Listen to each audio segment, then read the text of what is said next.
Les sanctions ont été l'un des outils les plus importants utilisés par l'Occident collectif pour nuire à la Russie, alors qu'elle mène la guerre contre l'Ukraine. Depuis l'invasion de Vladimir Poutine en février 2022, 21 692 sanctions ont été imposées en côte à la Russie. Mais la Russie a trouvé le moyen de contourner beaucoup d'entre elles, en particulier les sanctions liées à la vente de son pétrole et de son gaz. Avec sa flotte fantôme en constante expansion composée de navires non enregistrés et illégaux, la Russie a continué à vendre ses ressources et à générer des revenus pour financer la guerre de Poutine. Tout cela pourrait bien être fini maintenant. L'Ukraine a pris conscience des dangers de la flotte fantôme et lance des frappes de précision qui dévastent les navires illicites de la Russie. C'est selon Tchouk Farah, qui a rédigé une analyse de ce que l'Ukraine a accompli pour le Kiev Post le 5 juillet. Il dit que l'Ukraine n'a pas rendu public son opération contre la flotte fantôme. Elle ne le peut pas. Ces attaques contre les navires illégaux de la Russie ont souvent lieu en dehors de ses eaux, ou de celles de la Russie. Mais ces attaques se poursuivent lors d'opérations secrètes qui dévastent la Russie. Comme le dit Farah, l'opération de l'Ukraine a visé le cœur de la flotte fantôme illicite de pétroliers russes, qui opèrent sous des pavillons de complaisance pour échapper aux sanctions occidentales.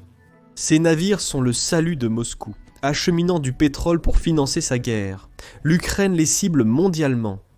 Les attaques se propagent en Europe. L'Ukraine a frappé les navires de la flotte fantôme de la Russie en mer Noire, en mer Baltique et en Méditerranée. Seule la première de ces trois zones faisant partie de la guerre active entre la Russie et l'Ukraine. Le sabotage est devenu la spécialité de l'Ukraine. Les véhicules sans pilote sont ses outils pour neutraliser les énormes pétroliers russes. Chaque attaque contre la flotte fantôme de la Russie est une véritable leçon de subterfuge et d'ingéniosité ukrainien. Tout cela conçu pour frapper Poutine là où ça fait mal. Exactement, dans le portefeuille qu'il utilise pour financer son invasion de l'Ukraine. Et il y a plus d'attaques contre la flotte fantôme que beaucoup ne le pensent. Farah en énumère 5, en commençant par un pétrolier nommé Sea Charm, naviguant sous le pavillon des îles Marshall. Le 28 janvier, ce pétrolier longeait la côte de la mer Noire en Turquie. C'est à ce moment-là qu'il allait été touché. Bien que l'Ukraine n'ait pas confirmé son implication dans la frappe, on pense qu'il s'agissait d'un drone naval ukrainien qui a livré une charge massive et explosive. Cela a provoqué une brèche d'1 mètre dans la coque du Sea Charm, explique Farah. Le système de propulsion du pétrolier a été paralysé et le Sea Charm était immobilisé en mer. Et juste comme ça, l'Ukraine a envoyé un message à Poutine. La perte d'un seul pétrolier n'est pas un coup dur pour la Russie. Elle peut supporter une telle perte. Ce qui inquiète bien plus Poutine, c'est que la flotte fantôme navigue sur des routes discrètes et soi-disant secrètes pour éviter les sanctions occidentales. Le fait que l'Ukraine ait frappé le Sea Charm a montré à Poutine qu'elle surveille les routes utilisées par la Russie. Et, tout aussi important, elle est prête à projeter sa puissance bien au-delà des lignes de front de la guerre en Ukraine, pour empêcher la Russie d'utiliser sa flotte fantôme. Et l'attaque du 28 janvier n'était que le début. Le 4 février, l'Ukraine a frappé de nouveau.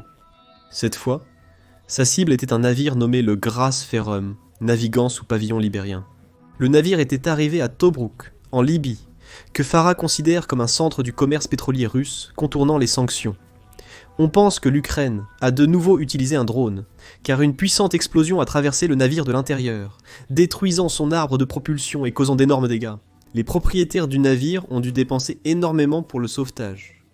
Dans son rapport sur l'incident, la Nouvelle Voix de l'Ukraine a révélé que les données de suivi du sauvetage du navire montraient qu'il avait récemment visité un port russe. L'Ukraine savait exactement ce qu'elle faisait, tant dans le choix de sa cible que dans la manière dont elle a sabordé le navire. Le Grace Ferrum n'a pas coulé, l'Ukraine n'en a jamais eu l'intention. Comme pour le Sea Charm, l'Ukraine a frappé le système de propulsion du navire pour le laisser immobilisé en mer. C'était un autre message adressé à Poutine. L'Ukraine n'allait pas devenir négligente avec ses frappes contre la flotte fantôme. Chacune d'elles serait précise, bien planifiée, exécutée de manière si experte que l'Ukraine ne pourrait jamais en être tenue responsable. Et même si c'était le cas, Poutine n'aurait aucun argument, car il sait qu'accuser l'Ukraine reviendrait à révéler son utilisation illicite des navires. L'Ukraine a frappé pour contourner les sanctions. L'Ukraine avait mis Poutine dans une situation impossible, et il le savait. Semblant gagner en confiance, l'Ukraine a frappé de nouveau le 15 février. Cette fois, c'était le Sea Jewel, un navire battant pavillon maltais, qui était amarré dans le port italien de Savone. United 24 Media a rapporté l'incident à l'époque, notant qu'une paire d'explosions avait secoué le navire alors qu'il était à quai et se préparait à décharger sa cargaison. Encore une fois, l'Ukraine avait choisi sa cible avec soin, même si le Sea Jewel naviguait sous pavillon maltais. United 24 affirme qu'il figurait sur une liste de navires illicites que la Russie utilisait pour transporter du pétrole vers l'Union européenne ou les pays de l'Union européenne. Le navire avait transporté de la cargaison russe au moins 3 fois en 2024, en février, mars et mai. La même source révèle que l'équipage du navire a signalé avoir entendu 2 fortes détonations. Une enquête ultérieure ayant révélé que des déformations concaves sur la coque du navire suggéraient l'utilisation d'engins explosifs. Le résultat a été le même que lors des 2 premières attaques. Le Sea Jewel a été rendu inutilisable sans être coulé. L'Ukraine avait réussi un nouveau coup de maître en matière de subterfuge. Cela, dit Farah, aurait impliqué l'utilisation combinée du suivi en temps réel et d'agents clandestins pour saborder le navire. Après tout, les explosions ne sont pas sorties de nulle part. L'Ukraine aurait eu besoin de faire monter un agent à bord du navire pour placer les bombes à des endroits où le reste de l'équipage n'aurait jamais pensé à regarder. Cela a donné encore plus à réfléchir à Poutine. Désormais, l'Ukraine ciblait ses navires de la flotte fantôme dans des eaux européennes plus éloignées. De plus, la Russie avait clairement un problème à gérer avec des agents clandestins opérant sur son territoire. Si ce n'était pas en Russie, ces agents opéraient peut-être en Italie et avaient réussi à monter à bord d'un navire censé être bien gardé. Dans tous les cas, c'est un problème pour Poutine. Pourtant, tant de questions de Poutine sur la façon dont l'Ukraine parvient à faire tout cela restent sans réponse. Si l'Ukraine obtient ce qu'elle veut, la situation restera inchangée, voire s'aggravera. Alors que Poutine s'inquiétait des attaques ukrainiennes contre sa flotte fantôme en Europe, les agents secrets ukrainiens préparaient quelque chose de bien plus proche de chez lui. Plus tard en février, l'Ukraine a frappé le Koala, un navire battant pavillon d'Antigua et Barbuda. Cette fois, la frappe ukrainienne a eu lieu au port d'Oust-Louga, en Russie, qui se trouve en mer Baltique. L'attaque représentait une escalade. L'histoire du Koala était la même que celle des 3 autres navires en termes de dégâts. Une explosion a détruit son système de propulsion et décimé ses moteurs. Le navire était immobilisé, mais comme les autres cibles ukrainiennes, il n'a pas coulé. Mais cette fois, l'Ukraine a lancé une attaque dans les eaux russes. Le message a été très clair. Cette fois, l'Ukraine a des agents capables de frapper la Russie à l'intérieur même de son territoire, à tout moment. Oust-Louga était également une cible évidente, explique Farah dans son article du Kiev Post. C'est un nœud vital pour l'exportation du pétrole russe, donc il est bien défendu. L'Ukraine a contourné ses défenses, utilisant probablement une combinaison de drones et d'opérateurs des forces spéciales pour neutraliser un autre navire russe louche. Après cela, tout était resté calme pendant quelques mois.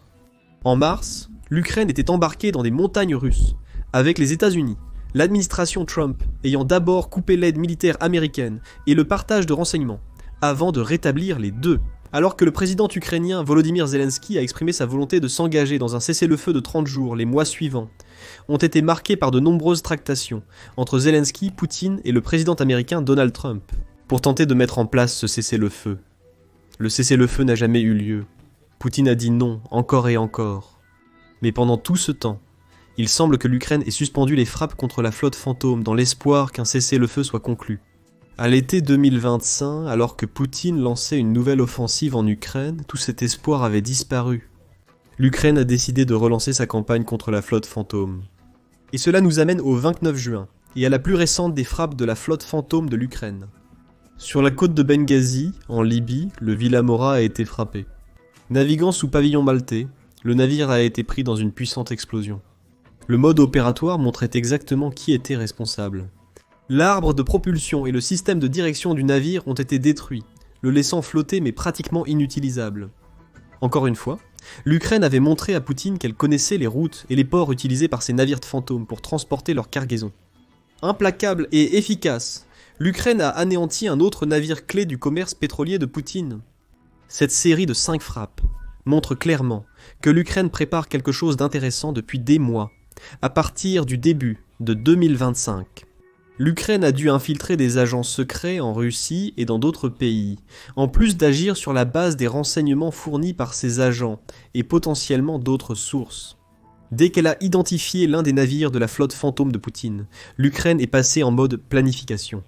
Les systèmes de propulsion ont été identifiés et les moyens de les frapper ont été créés. Puis, lorsqu'elle était prête, l'Ukraine a frappé les navires de Poutine si fort qu'ils sont devenus pratiquement sans valeur.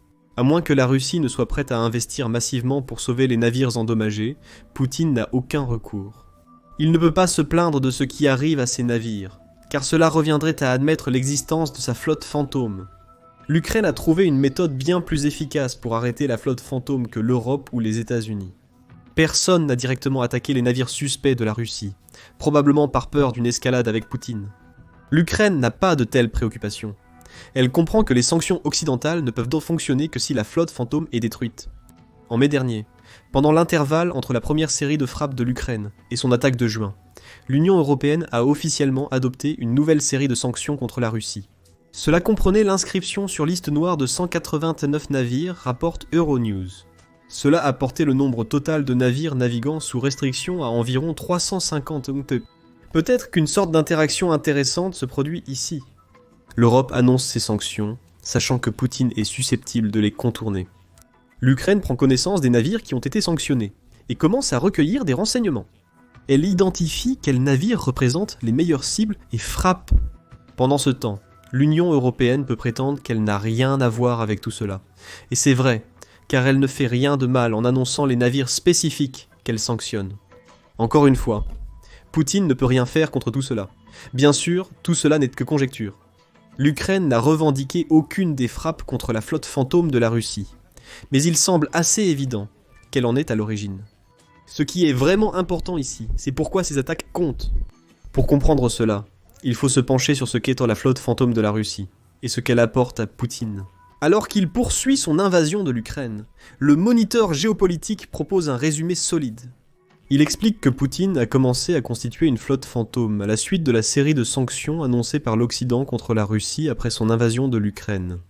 Cette flotte est un réseau de navires clandestins, naviguant généralement sous les pavillons d'autres pays, qui utilisent toute une série de pratiques trompeuses pour éviter la surveillance et la détection internationale. Ces pratiques vont de l'utilisation de routes irrégulières à la dissimulation active de leur présence dans les océans du monde grâce au brouillage et à d'autres techniques.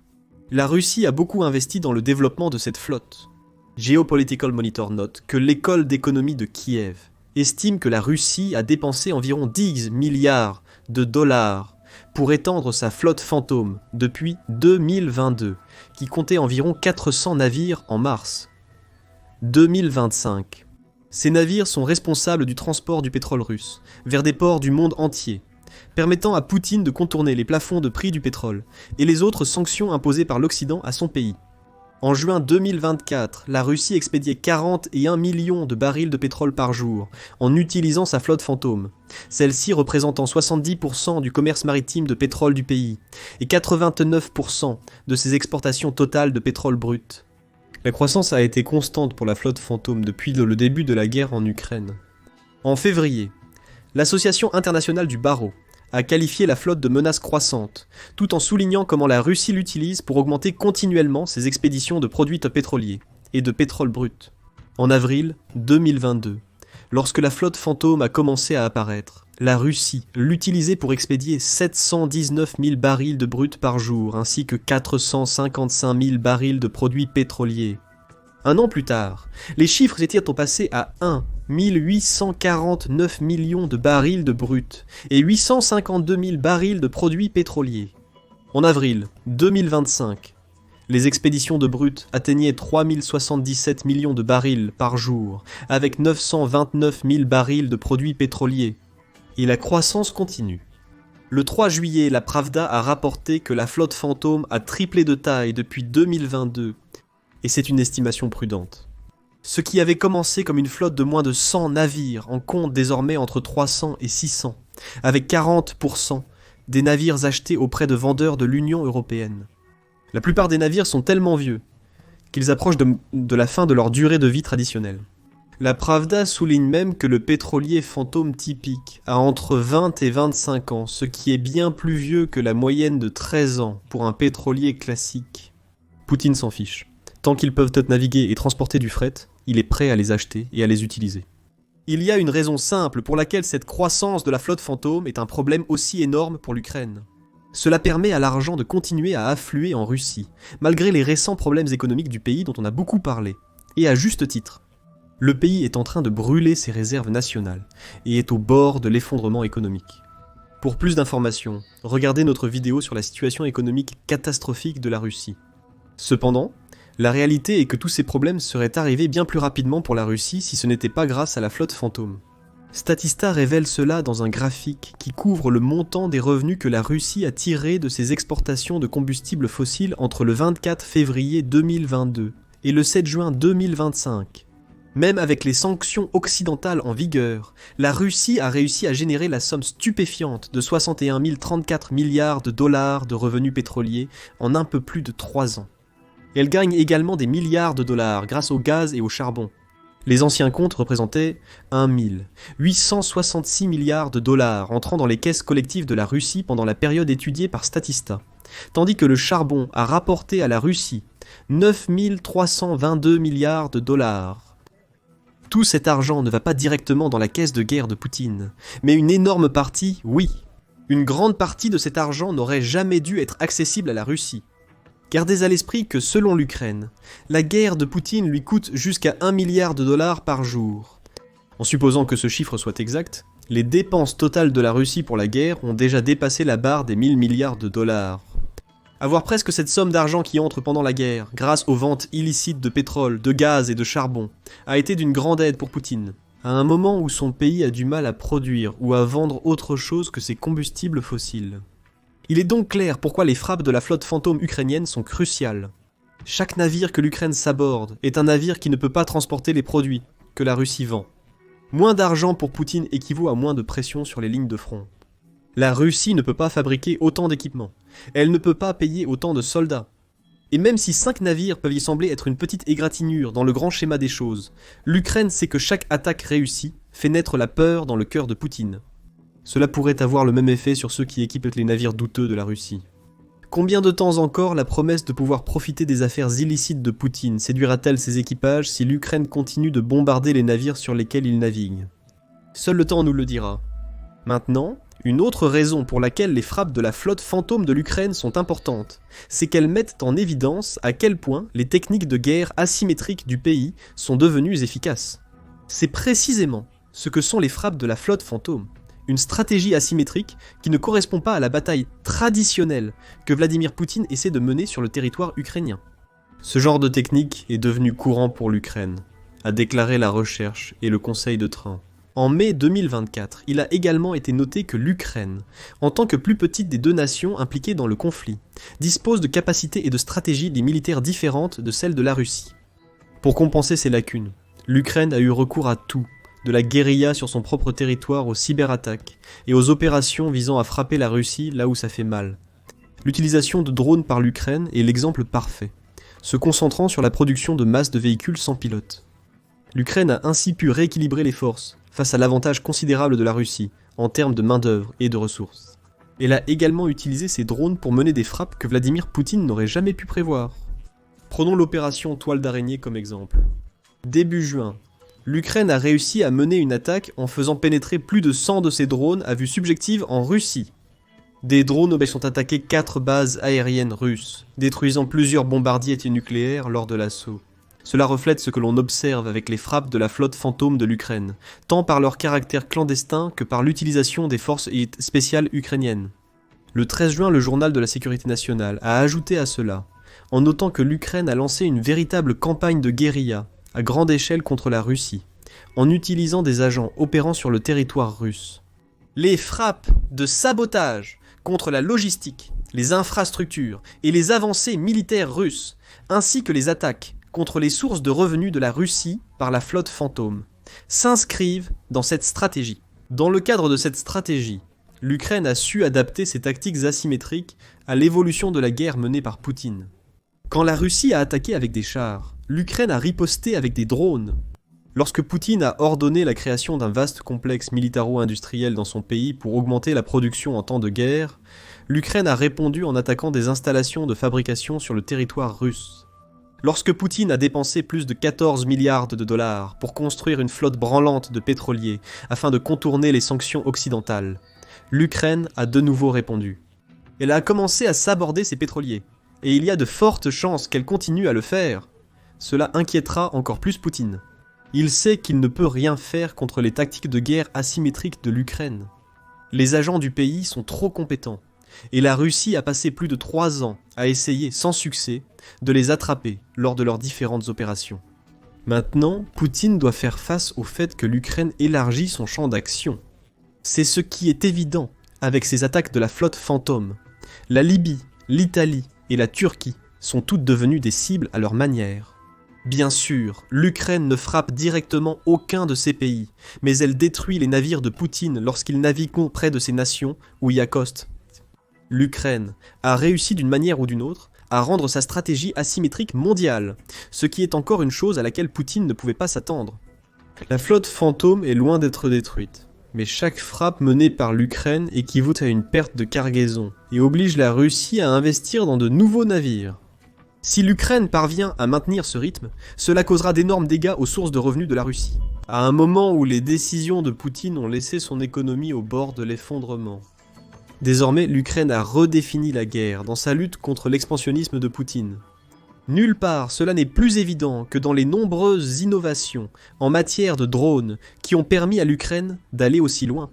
Découvrez-en plus sur ces innovations, et pourquoi elles ont permis à l'Ukraine de faire des choses comme détruire des navires de la flotte fantôme dans notre vidéo. Et si vous avez apprécié cette vidéo, abonnez-vous à l'émission Militaire pour plus de commentaires sur les dernières tactiques ukrainiennes et comment elles nuisent à la Russie.